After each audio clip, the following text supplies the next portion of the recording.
জনাব অজ্ঞামোহর যদি সম্মত হন তাহলে পরস্পর সমঝোতার ভিত্তিতে খোয়াবের রূপান্তর করব। এখন পর্যন্ত আপনার খোয়াব বিশ্লেষণকারী বলেছেন গরু মিশরের বছর হিসেবে ব্যাখ্যা হয়ে আসছেন, সঠিক তো? হ্যাঁ, এ ব্যাপারে কোনো সন্দেহ নেই। এবং কবুল করছেন যে দুটো স্বপ্নে গরু ও গমের দানাগুলো একই অর্থে ব্যবহার হয়েছে? প্রকৃতপক্ষে তাই হবে।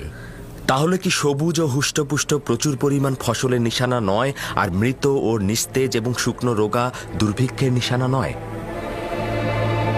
ভিন্ন কোনো ব্যাখ্যা জেহেনে আসছে না। আপনি স্বীকার করলেন।